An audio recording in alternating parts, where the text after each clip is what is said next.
नमस्कार, आपका biotech channel में स्वागत है। जैसा कि बच्चों इसमें एनिमल फिजियोलॉजी का पार्ट चल रहा है। एनिमल फिजियोलॉजी एनिमल फिजियोलॉजी होता है और ये बहुत ही महत्वपूर्ण टॉपिक होता है और इसको कहते हैं जंतु क्रिया विज्ञान होता है। तो जंतु क्रिया विज्ञान का आज पार्ट जो है 17 पार्ट है।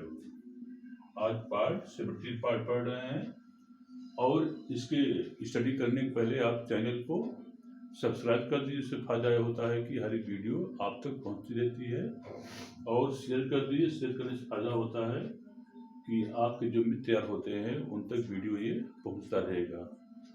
तो बच्चों, जैसा कि एनिमल फिजियोलॉजी का एलिमेंट्री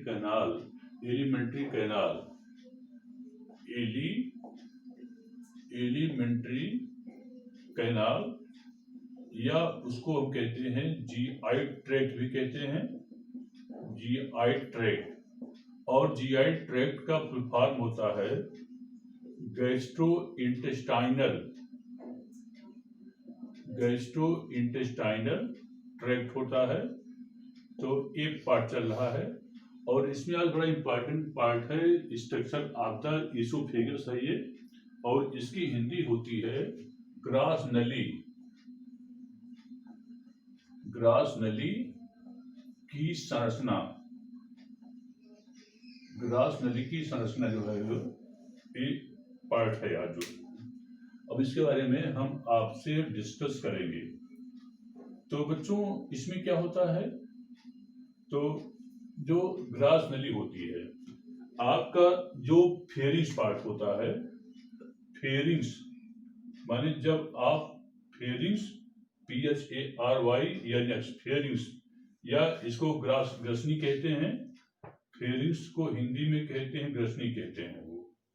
तो माने कि जब एक ग्रसनी जो होता है ये मुख में कीप के आकार का होता है। माने जब आप मुख खोलते हैं तो आपको जो कीप की आकार रचना दिखाई पड़ती है उसको हम फेरिंग्स कहते हैं, फेरिंग्स। अब आती है कि इसके बाद गुलट गुलट से आहार नाल के दूसरे भाग माने कि ग्रास नली में खुलता है। और ये ग्रास नली जो होती है ग्रीवा से होते हुए जो है ये डायाफ्राम को भेद करके उदर गुहा में प्रवेश करके आपके स्टमक तक जा करके ये खुलता है। इसी को हम इसोफेगस या ग्रास नली कहते हैं। अब आती है इसकी जो लंबाई होती है, टोटल लेंथ जो होता है, इसकी लंबाई 25 सेंटीमीटर होती है वो, और इसकी जो मोटाई होती है वो 25 to 30 मिलीमीटर।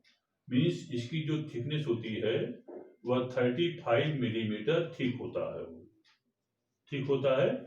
और ये ट्यूब माने नली के समान जो होती है वो रचना होती है वो। अच्छा, अब आती है इसकी दीवार जो होती है मोटी और मांसल होती है। मांसल्स मीन्स क्या, ये जो होता है मसल्स की बनी होती है। अब आती है कि जो ग्रास नली होती है इसका एक तिहाई, अच्छा उसके पहले ये होता है कि इसका जो ऊपरी पोर्शन होता है, मीन्स जहां पर फेरिंग्स पार्ट्स लगा होता है उसको अपर ऑसोफेजियल स्फिंक्टर मसल कहते हैं। और नीचे जहां इसका स्टमक से अटैचमेंट होता है इसको हम लोअर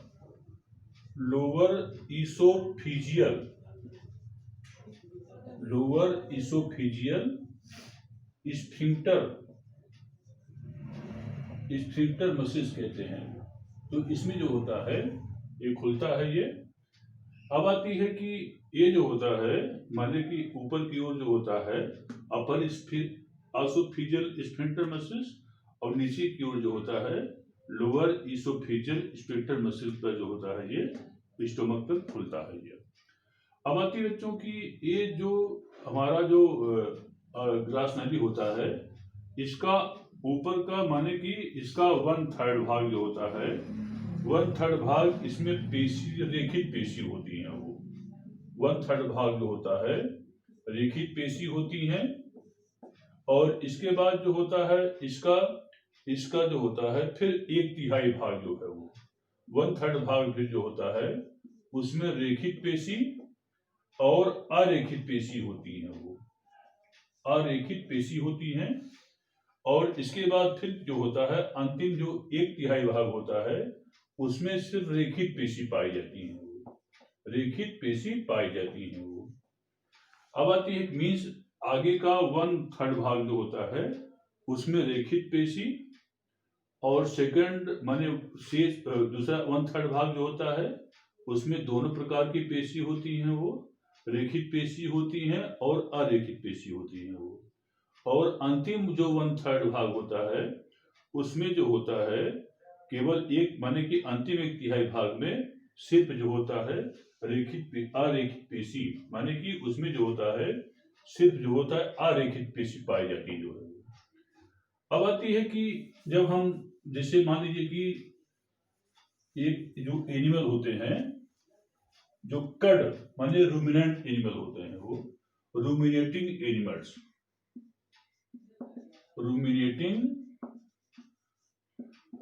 रूमिनेटिंग एनिमल्स आर उसको कहते हैं कड चीविंग या जुगाली करने वाले जंतु।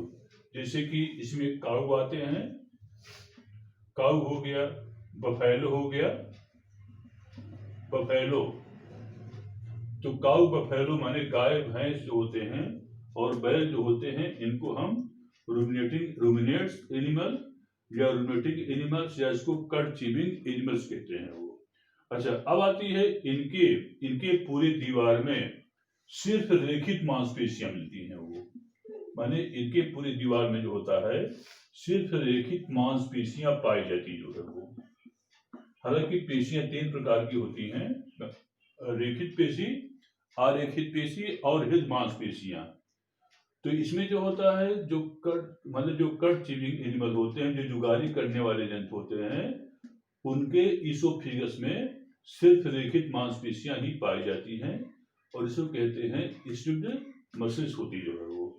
अच्छा, अब आता है कि जिस समय जब हम बात करते हैं कि इसका हम ट्रांसवर्स सेक्शन काटते हैं, देखिए आपके सामने जो डायग्राम बना हुआ है इसको हम ट्रांसवर्स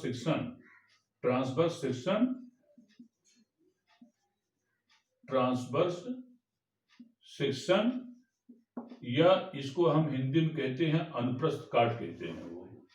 हालांकि काट भी कई प्रकार के होते बच्चों, जैसे कि अगर इसको माने कि क्षैतिज काटा जाए तो ट्रांसवर्स सेक्शन कहते हैं, और लंबा काटा जाए तो लॉन्गिट्यूडिनल सेक्शन कहलाता है वो। तो जिस समय ट्रांसवर्स सेक्शन कटिंग करते हैं तो इसमें जो आउटर कवरिंग होती है, तो आउटर कवरिंग जो होता है इसको हम एडवेंसिया एक्सटर्ना कहते हैं, एडवेंसिया एक्सटर्ना कहलाता जो है वो। माने इसको हम सिरोसा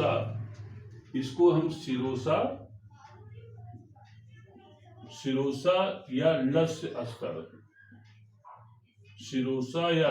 अस्तर ना कर करके इसको हम एडवेंसिया एक्सटर्ना कहते हैं वो, क्योंकि बाहर इसकी ग्रास नली की दीवार पर बाहर पर पेरिटोनियम की मेजोथेलियम का आवरण नहीं होता है वो, इसलिए इसको हम एडवेंसिया एक्सटर्ना कहते जो है वो।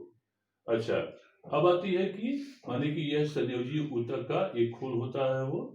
संयोजी माने कि इसमें क्या होता है, एक ढीला अंतराली संयोजी माने जो एडवेंसिया एक्सटर्ना होता है इस पर ढीला संयोजी अंतराली ऊतक का खोल होता है और इसे हम एडवेंसिया एक्सटर्ना कहते हैं। अब आती है इसके नीचे देखेंगे, यहाँ पर जो दिखाई पड़ता है ये जो मसल लेयर होती है इसको लॉन्गिट्यूडिनल मसल लेयर कहते हैं, और इसकी मोटाई जो होती है वो ज्यादा होती है, और ये जो होती है लॉन्गिट्यूडिनल मसल लेयर कहलाती है वो, या इसको कहते हैं लंबवत मांसपेशी लेयर कहलाती है, जिसकी मोटाई बच्चों क्या होती है वो ज्यादा होती है वो। इसके ठीक नीचे जो होता है आपको देखिए इस सर्कुलर मसल लेयर कहलाती है, माने कि सर्कुलर मसल लेयर होती है, और सर्कुलर मसल लेयर के ठीक नीचे जो लेयर होती है यहाँ पर देखिए बहुत सारे ब्लड वेसल दिखाई पड़ते हैं वो, जो कि ब्लड वेसल होते हैं, माने कि ब्लड यहाँ पर क्या करता है ये फ्लोइंग करता है। अच्छा, अब आती है कि इसी ब्लड वेसल्स जो रुधिर वाहिनियां होती हैं, रुधिर वाहिनियों में भी वही आर्टरी होते हैं, वेन्स होते हैं और कैपिलरी रुधिर होते हैं, माने 3 प्रकार के। एक तो आर्टरी होता है, आर्टरी, और सेकंड क्या होता है, वेन्स होते हैं वो, और थर्ड क्या होता है, कैपिलरीज होते हैं।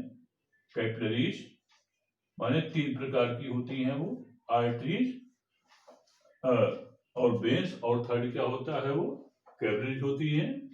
अच्छा, जैसा कि पता है कि आर्टरी जो होता है ये शुद्ध ब्लड को प्रवाह करती है वो, और लेकिन एक आर्टरी छोड़ करके वह पल्मोनरी आर्टरी होती है जो कि इम्प्योर ब्लड को ले जाने काम करती है।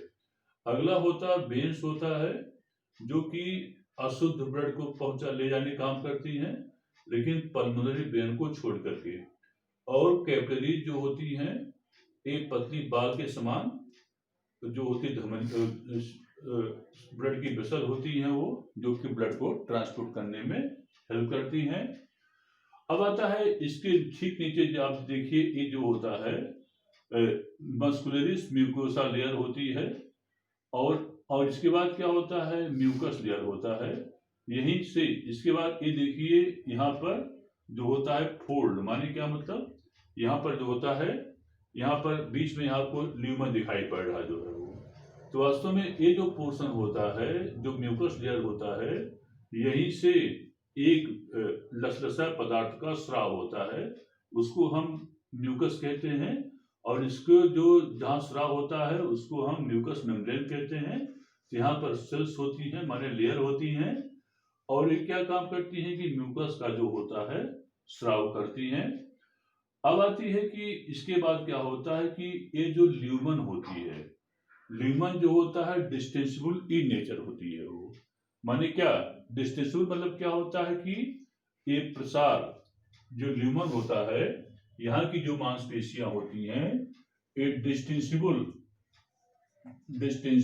इन नेचर होता है वो, माने कि जिस समय हम भोजन को अंदर, माने कि उसको बोलते हैं बोलस, बोलस को हम जब ग्रहण करते हैं तो क्या होता है कि बोलस के अनुसार इसकी साइज जो होती है, डायमीटर साइज जो होता है वो बढ़ जाता है वो, जिससे कि आराम से भोजन जो है वो पास हो जाए, कहाँ से, माने कि इस रास्ते द्वारा जो है स्टमक तक जो होता है वो पास हो जाता है।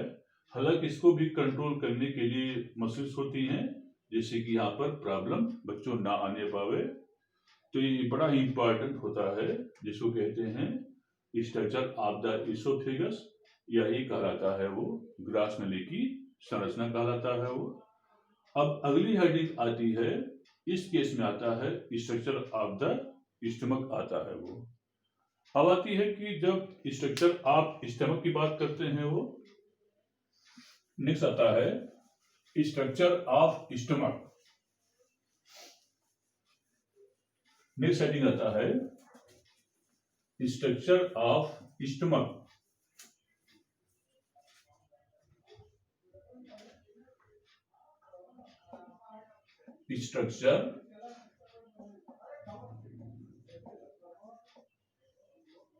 स्ट्रक्चर ऑफ स्टमक, और इसकी हिंदी होती है आमाशय, आमाशय की संरचना।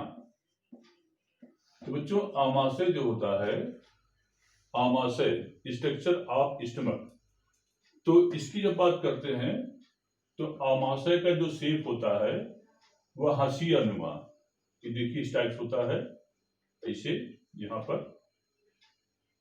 ये देखिए इसे दिखाई पड़ता है, इससे इस टाइप से ऐसे, और इसका ये कहलाता है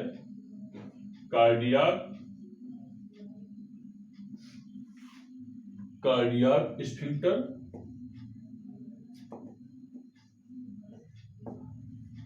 और ये होता है फंडस पोर्शन हो गया, ये हो गया बॉडी, और ये हो गया पाइलोरिक, फिर pyloric antrum, pyloric antrum, pyloric antrum, और इधर पीछे हो जाता है ड्यूडिनम, ड्यूडिनम, और यहाँ पर हो जाएगा पाइलोरी स्फिंक्टर, पाइलोरी स्फिंक्टर। अब आती है कि तो इतना बच्चों, इतना इसमें है जो है वो, और आज इतना ही काफ़ी है वो। अगली वीडियो में आपको स्पेशल ऑफ स्टोन के बारे में हम डिस्कस करेंगे जो है वो। बच्चों धन्यवाद।